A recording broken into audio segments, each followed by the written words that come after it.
Welcome to the Modern Law Library. I'm your host, Lee Rawls, and today I am here with the editors of the book Crisis Lawyering, Effective Legal Advocacy in Emergency Situations. And I'd like to introduce you to them. I'm here with Ray Brescia and Eric K. Stern. Gentlemen, thanks so much for joining us. Hello, Lee. Thanks for having us. Happy to be here. So let's start with Ray.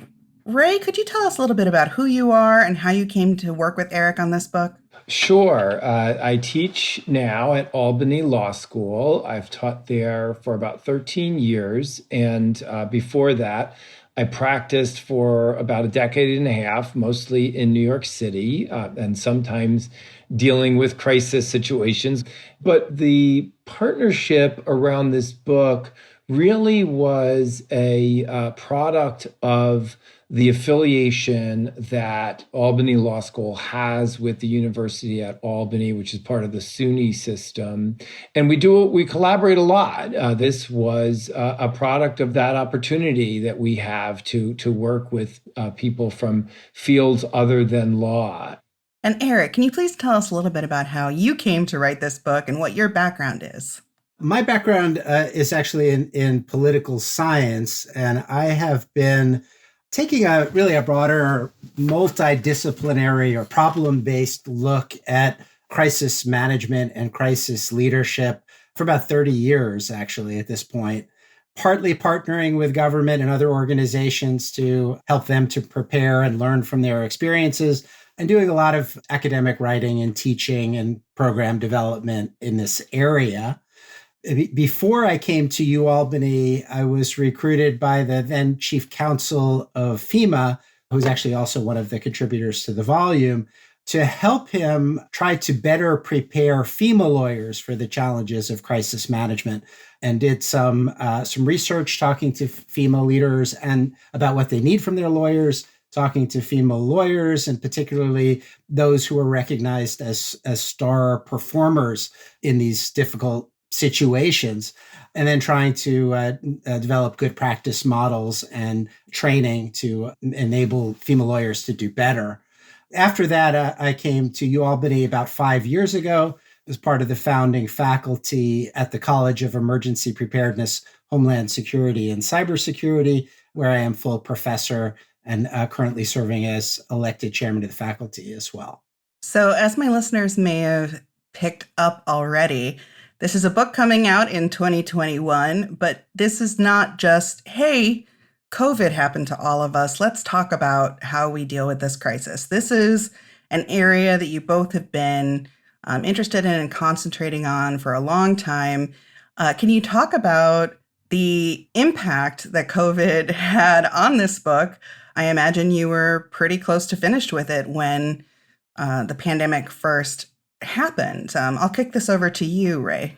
So yes, you're absolutely right that we were pretty much finished. We had all the chapters written from, submitted by our contributors, and the COVID hit when I think we were just about finished with putting the last, draft to bed, and we scrambled a little bit towards the end to put in references to COVID, but we believe that the COVID pandemic is really a test of some of the theories in the book, and many of the authors, were writing about tactics and strategies that lawyers are now using in response to COVID. So I think that the idea of crisis lawyering is timeless and is transsubstantive in that it, no matter the crisis, there are aspects of crisis lawyering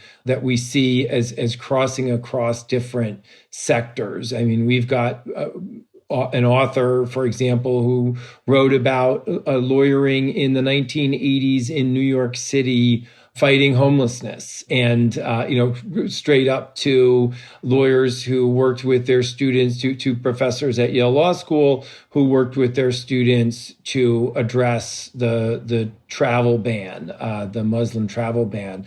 So the experiences of many of the contributors, and most of the contributors wrote first person accounts of their experiences lawyering through crisis situations. Many of those experiences are fixed in time, but the lessons are timeless, we think. And we've got people talking about preparing for crisis situations, and trying to address climate change, and looking at human rights abuses, and looking at police community relations. I mean, these are problems before COVID, and they will continue to be problems moving forward. So COVID is just an example of lawyers. It gave opportunities for lawyers to deal with crisis situations really across the globe.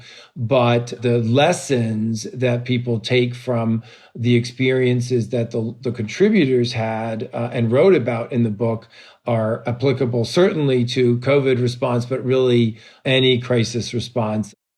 From my perspective, what we're trying to do here is to really lay out a kind of an all hazards and practice areas way of thinking about crisis that really emphasizes the nature of the problems and the working conditions that take lawyers out of their comfort zones and force them to work under extraordinarily difficult conditions where there is a lot at stake. There's time pressure, there's uncertainty, perhaps moving from settled areas of the law to unsettled areas of the law, perhaps being directly affected individually or organizationally by the disruptive events.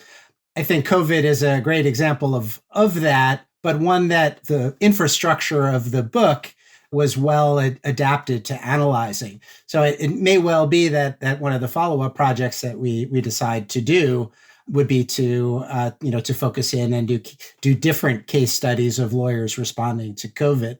I should also mention, and this is implicit in what Ray was saying as well, one of the things that's a bit unique about the book is that we're actually looking at crisis lawyering on both sides of the barricade, so to speak.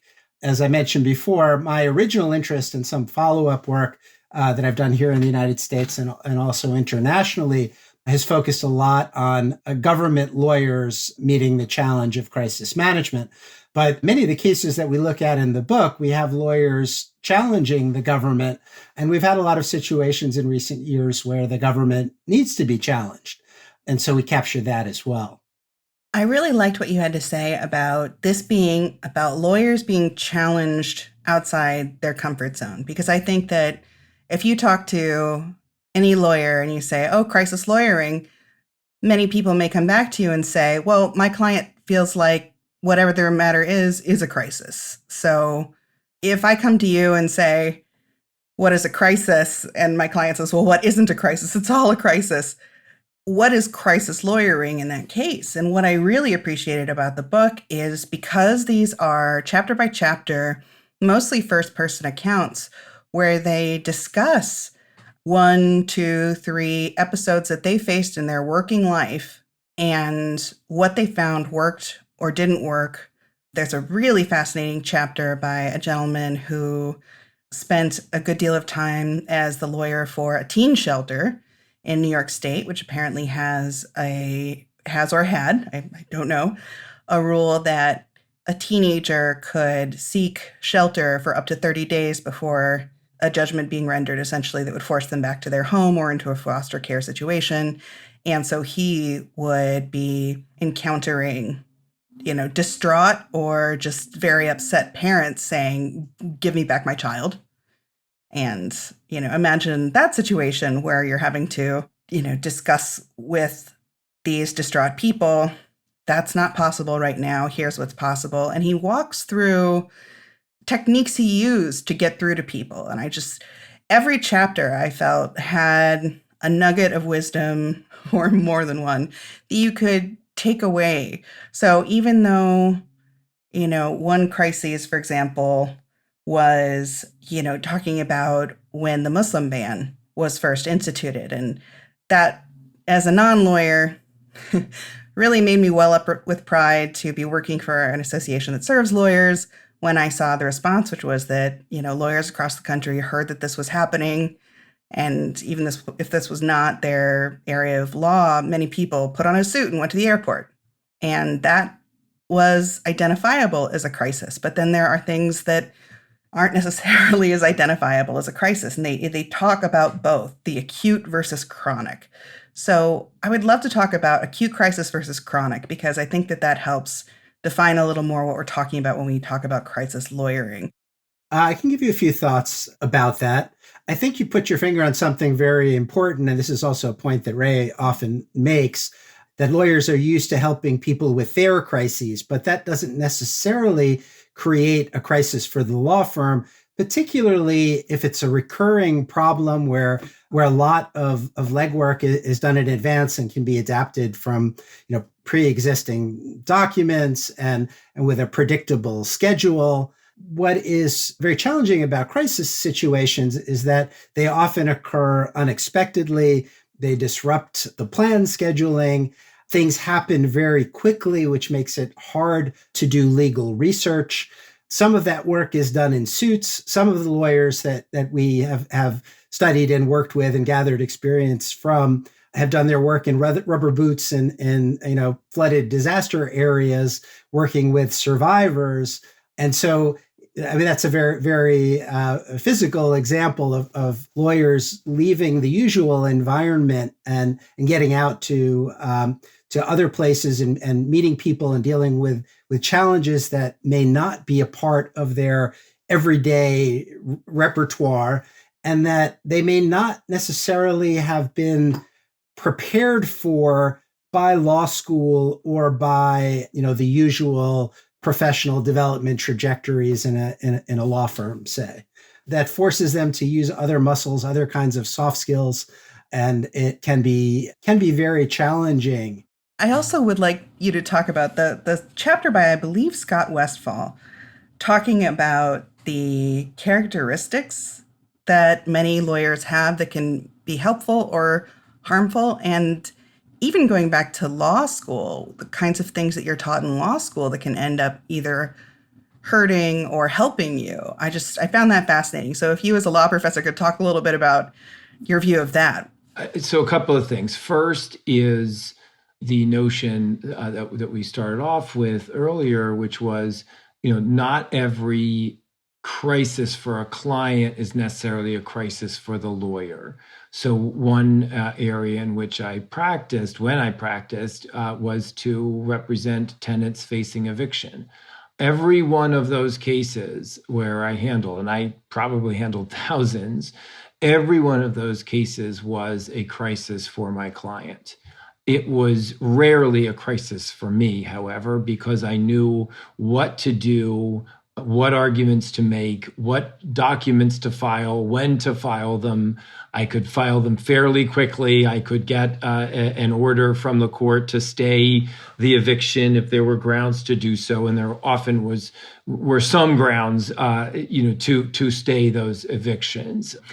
But then I also had more complicated cases that were novel, where I could not rely on pre-prepared papers and prepackaged arguments. For example, representing squatters who had taken over buildings with the hope that perhaps the city of New York, who owned those buildings, might be willing to negotiate with them and allow them to purchase the building and rehab the building themselves. Very different legal strategies, very different legal challenges, and often the real threat of an eviction coming without a court order. So those settings for me were very challenging. So that's sort of how we try and distinguish that there are situations for the lawyer that are different from the typical client crisis that the client faces. And so they exhibit examples of novel challenges, and the facts are uncertain, the path forward is unclear, there are serious threats to safety and values, and the lawyer must move very quickly. So these are the characteristics of lawyer crises. Now, for people who may be listening to this, who may be thinking about the book, who may say, well, I'm not really a crisis lawyer. I'm never going to face a crisis in my practice. Well, COVID is an example of crisis lawyering. Every lawyer in the country, let alone the world, has had to adapt to the crisis setting of COVID and had to deal with working remotely and trying to file claims when the courthouses were closed. So it's these sort of unsettling situations and quite literally unprecedented situations that can knock lawyers for a loop. And, we are a profession that literally deals with precedent. That's how we function.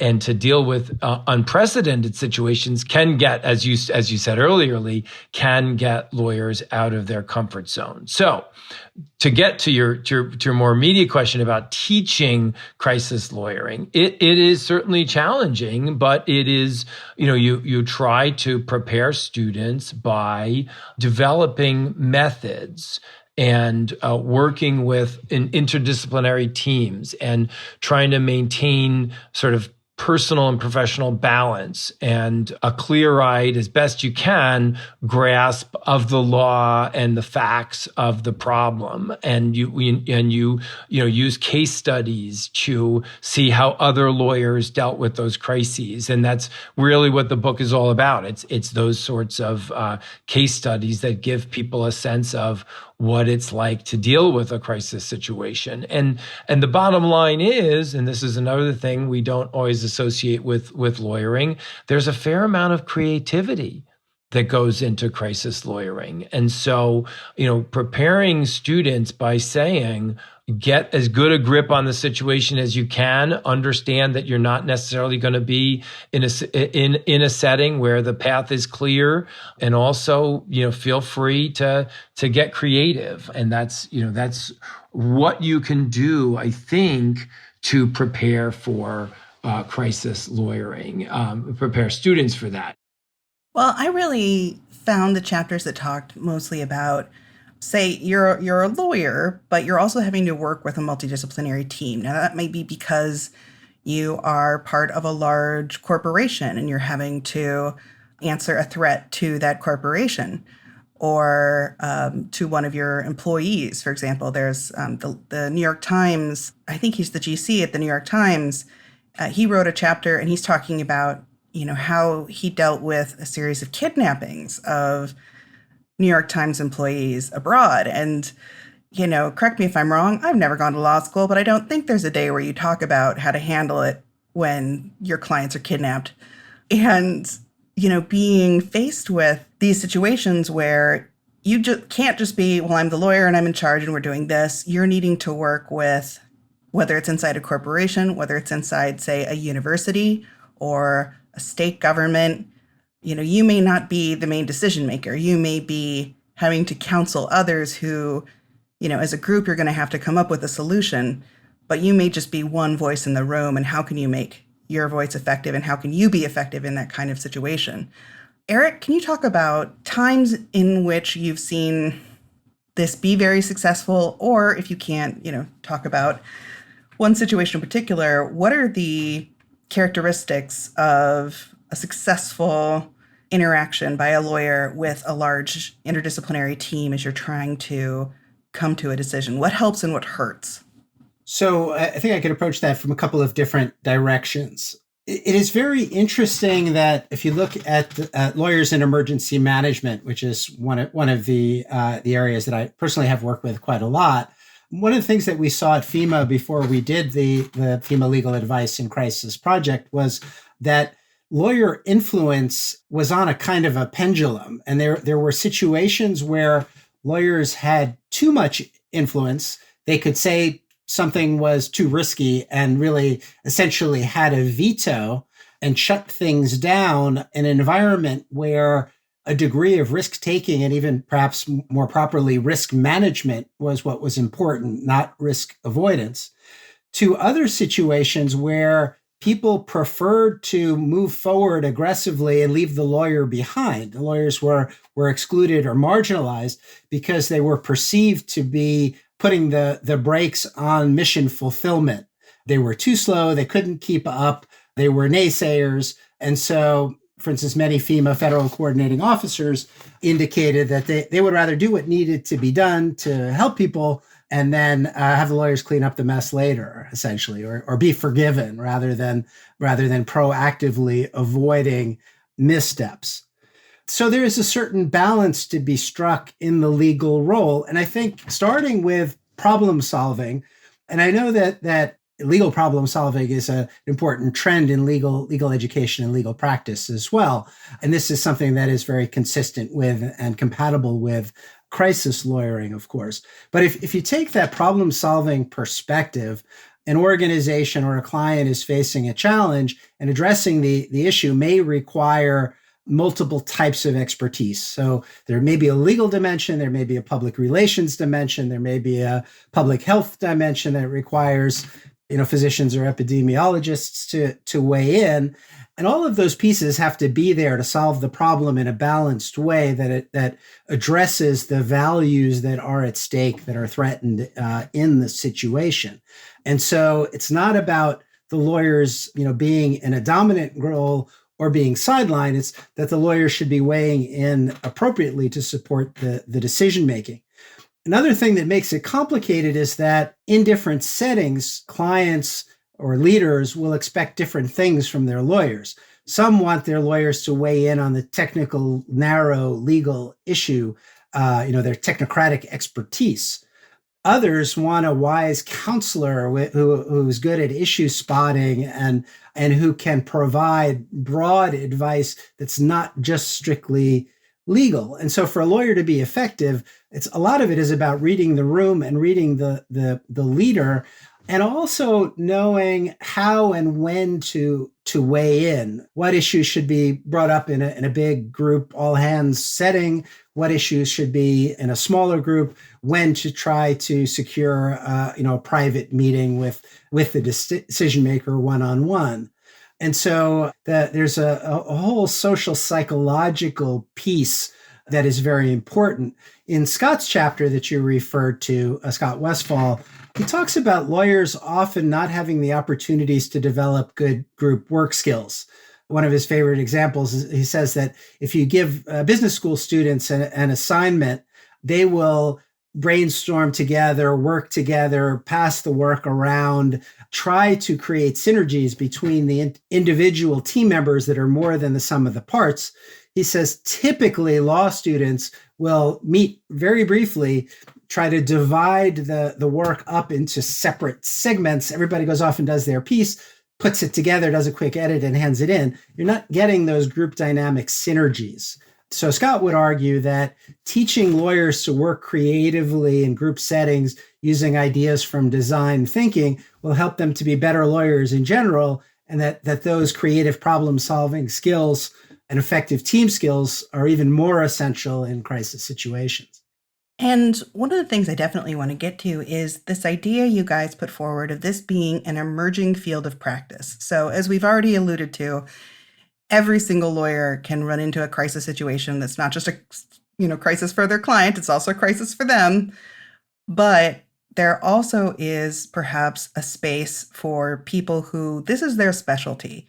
My aunt, for example, is an Episcopalian minister, and she has spent her entire career essentially when there's a scandal or a tragedy within a parish community that the priest needs to be removed, she is parachuted in.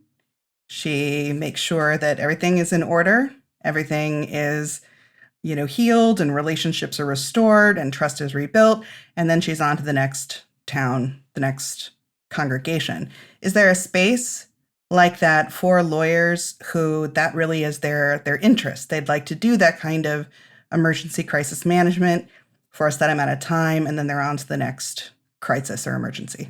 I think that there is absolutely not just space for that, but demand for that. And if you think about a civil rights incident involving a data breach or a release of a toxic chemical, that there are certainly lawyers that specialize in each of those areas of law. So I think that we want to get across to the legal community and those who work with lawyers that there may be instances in your lives when you may face a crisis. So that's sort of one way to prepare, is to think about the ways that in your practice, in your business, in your, whatever it is you're doing, what are the potential crises that may arise, and what type of legal guidance might you want and need in those types of crises.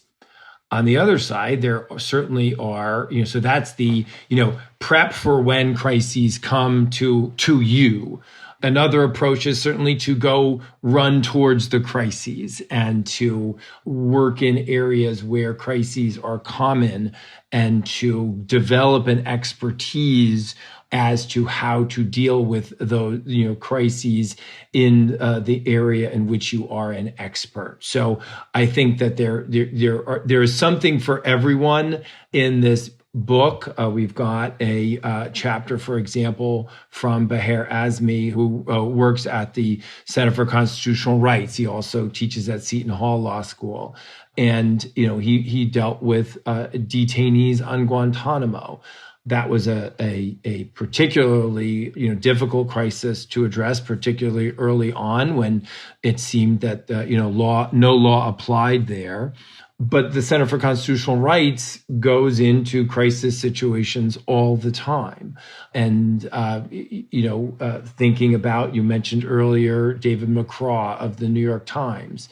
He is representing a client that has day in, day out needs, but also has crisis situations like when a journalist is captured. So we really think that the lessons from the book can apply to lawyers in both of those situations, whether it's preparing for when crises come to them, or if you want to, go into situations where there are a crisis, where crisis lawyering is required, there's something there for you as well. So I do think that they're two sides of the same coin, and we can learn a lot from the experiences of those who've been in crisis situations, whether they were what they looked for in their work or whether those crises came to them. I really got a kick out of the title of the chapter by the election lawyer who said the crisis comes once a year. Yeah, no, absolutely. And they've got a date for when the crisis occurs, and it's every single election. Yeah, and this year, or at least in 2020, the election lawyering crisis extended many months. One specialty that we haven't spoken about a lot thus far in the legal profession that is represented in the book as well is so-called operational lawyering, which is something that's typical of military organizations and some police organizations. So we have a chapter, for instance, by Brian Wilson, who works for the Department of Homeland Security. He wrote that with a Canadian colleague, Nora Johnson. But they were looking at the issue of multi-agency coordination in crises. The unit that Brian works for at DHS focuses on maritime operational threat response.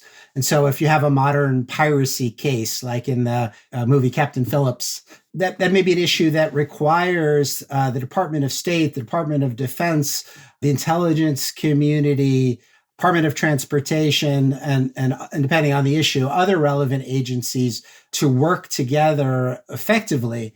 And Brian is very good at crisis lawyering because he comes out of that operational law tradition where lawyers, accompany battlefield commanders and try to keep up with them and making assessments about whether particular courses of action are acceptable from both domestic and international legal perspectives, international law perspectives. And so that is an area where I think we can learn, other lawyers can learn a lot from operational lawyers about doing it quickly. And that speaks to an issue I think we haven't addressed, but is very important. And that's what I would call the issue of crisis standards of care. And here it's interesting to compare with other professions too. We know that doctors have developed some thinking about what good doctoring looks like in a wilderness situation or a mass casualty event, no notice, as opposed to a scheduled surgical procedure in a fully functional hospital. In these extraordinary situations, these emergency situations, these resource-deprived situations that come up in wilderness medicine, doctors are expected to do the best they can with what they have, and sometimes they have to make hard priorities when there aren't resources available to help everybody, and so they have to do triage. And there's some well-developed ethical thinking about how that's supposed to work. Our sense, after doing the work in this volume and previous work, is that isn't quite as developed in the legal profession, but in crisis lawyering, lawyers often have to work in a more improvised way and under time pressure. And that's something that can be very uncomfortable for them. I don't know, Ray, you've really followed up on that issue and done some writing on it since the book as well. Maybe you want to say something about that. It's interesting in the rules that govern the legal profession. There is a sort of a general sense that lawyers must be competent. That is the standard of care. Sometimes we say the level of competence is that of a general practitioner. So not that there are really many general practitioners in the practice of law anymore. Most people specialize. But the rules also say that, in a situation where more is at stake, where there are greater risks involved, a higher level of competence is expected. But at the same time, we also say in an emergency situation, you are given greater leeway. So there's a bit of a tension in the rules that govern the profession, which are supposed to be, they're not supposed to, imagine every possible scenario that a lawyer may find him or herself in, but they are supposed to be rules of general application. And I think if you peek a little bit under the hood, I'm not sure that we've really thought through well enough what the standard of care is in an emergency situation where the stakes are very high and a level of expertise is expected, but at the same time, it is also an emergency where the rules are somewhat relaxed. So I think we have to think harder. And Eric's reference to other fields, other disciplines, is important for us as a profession to think about developing, if you would, a code of ethics for lawyering in crisis situations. And I think that it is worth some examining whether we like those other disciplines should be thinking about in greater depth what it means to lawyer in crisis situations on the legal ethics side. Well, and that is fascinating. I think back to a million years ago when I was in college and training to be an emergency medical technician. And we used to call them practicals. And essentially you would run through them as though they were true crises, true emergencies happening in front of you. And the day that we had the mass casualty incident training, you had guidelines set out that told you how to triage patients. And someone may come before you, and under normal circumstances, you would do X, Y, Z. You would be expected to provide, a certain number of elements of care. But in a mass casualty incident, you would triage them in a way that said, I cannot help you. I need to move on to the next person in this situation. And it's true. I haven't thought deeply about the need for that in the legal community, but I think that's a fascinating conversation for you guys to have. The other part of the book that I think is going to impact a lot of people is not just the emergency response. So when we're talking about the acute emergency, but moving more towards the chronic emergency or the chronic impacts. And I'd love to talk about emergency response versus long-term recovery. There's a chapter in the book that talks about key considerations for lawyers shepherding communities through long-term recovery from major disasters. The pandemic happened to all of us. It did not happen to all of us equally. And there are certainly communities who are going to be suffering from the impacts of COVID for much longer than others. But how can lawyers help their communities in this recovery process? What is important for all attorneys to be considering as hopefully we come out of these crisis situations and acknowledge that it won't just all be over, next month. These are going to be impacts that continue to reverberate through decades, I imagine. I think you're absolutely right. And I like to think about what Louis Brandeis said over a century ago. He described the role that he played as the lawyer for the situation, which still sort of rankles some, where he was saying, you have to think of the good of the community as a lawyer, and we often get away from that. We often see ourselves as lawyers as hired guns, and that we, as we are required to do, as we're expected to do as lawyers, to be zealous advocates for our clients. But sometimes that really gets into short-term thinking. And, I think that we, as hopefully we emerge from the, COVID, and we address in a meaningful ways racial justice and other injustices, that we sort of think about that Brandeisian view, which is, thinking about being a lawyer for the situation. What is in the long-term best interests, not just of the clients we serve directly, but also of the community in which they find themselves. And, if I'm representing a landlord, commercial a landlord, is it really in the best interests of that landlord in the long run to pursue eviction of a business that may be struggling? And maybe, and if you do evict that business, is the space going to be vacant for months or years? What's going to happen to the employees?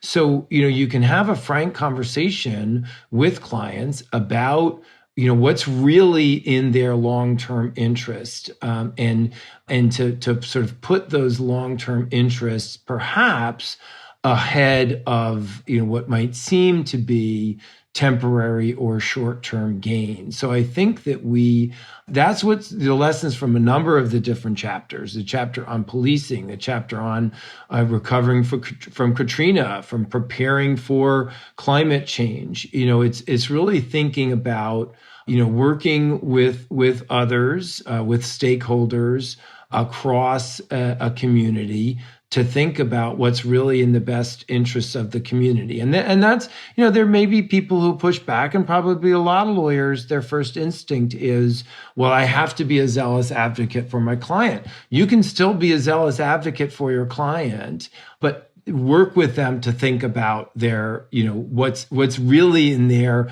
best interest long term. What Alexis de Tocqueville said, self-interest rightly understood. I think that kind of thinking is really valuable in a crisis. Eric, I don't know I assume you want to follow up there.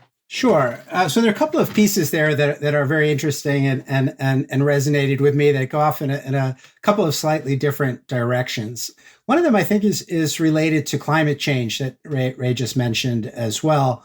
I'm currently involved in a parallel project with the Red Cross, looking at the 2020 disaster season. And one of the things that we found in our conversations with the Red Cross is that whereas they used to see the work of the disaster response division as being dealing with a series of acute events with breathers in between, we're now seeing climate change related extreme weather coming in a way that there's just no downtime. The disasters are starting to overlap, and they're doing crisis operations in a more or less sustained way, not only throughout hurricane season, but over larger and larger portions of the year. Last year, which is the year that we're focusing on, they had to do it in a COVID-19 environment that really challenged the Red Cross, like everybody else, to rethink how they were doing things, to take a lot of things online. And so that's from acute to chronic plays out that way as well. We seem to be living in very crisis-prone times, and there are all kinds of complicated interactive effects among these crises. And of course, last year, the Red Cross operations were taking place in an atmosphere of social and political unrest that impacted some of the mass care decisions that they had to make as well. You referenced in your intro the phrase, I believe it was Thomas Friedman, came up with it, the age of accelerations. And certainly it has felt like that living through these past few years. Oh, absolutely. Secondly, and talking about time and acceleration, I think you raised a very important question, looking beyond the acute event to look at the whole, if you're talking about emergency management, the disaster cycle. There is a very important piece that comes both before and after. So after the one event and before the next one, where there's a need to try organizationally to learn about what happened, but also to not only manage the recovery, but try to build back better and to look look for opportunities to mitigate risks that are likely to be exacerbated as the climate changes and as we see more extreme weather. I think there are parallels in other domains, but it's particularly clear there. I think the working conditions for lawyers are somewhat different as lawyers get involved in advocating for different parts of the community in the aftermath of a crisis, or to make sure that the recovery happens in an equitable and sustainable way, and one that hopefully will put the community on a better footing for the future.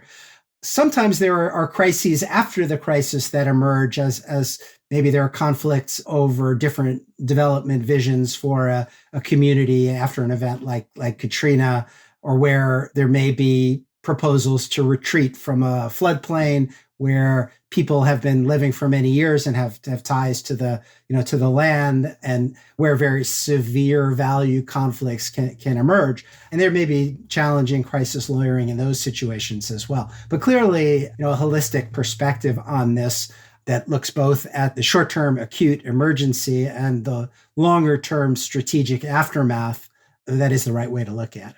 Well, and I think one of the points that's made a number of times throughout the book, at least as a reader, this is one of my takeaways, is that you as an attorney can have an impact into your client's resilience in the wake of whatever disaster and crisis you have been confronted with. You can make a difference between how well this client, this business, this community can rebound from whatever they've faced. And so I hope that is a takeaway that my listeners, whether they're attorneys or not, think about, that they can have this kind of a positive impact. If someone has read the book or wants to read the book, wants to reach out to you guys, one of the things I really appreciated was the contact information for nearly every contributor to the book is in the book. You included their email addresses in case someone wanted to reach out directly to them. I love that as a touch. But if someone wanted to pick up crisis lawyering, effective legal advocacy in emergency situations, where could they go to do that? Or how could they reach out to you guys? Well, wherever books are sold, it is available. Amazon, you could certainly go to the NYU Press webpage and search crisis lawyering, but it's pretty easy to pick up the book. It's available in multiple formats, hardcover, ebook, but then contact information. We're both Eric and I are available on our school's websites, and our contact information is there if anyone wants to reach out. And you can also reach out to us at the podcast at books@abajournal.com. Thank you to Ray and Eric for joining us for this episode, and to you for joining us and listening to the Modern Law Library. If you enjoyed this episode, please rate, review, and subscribe on your favorite podcast listening service.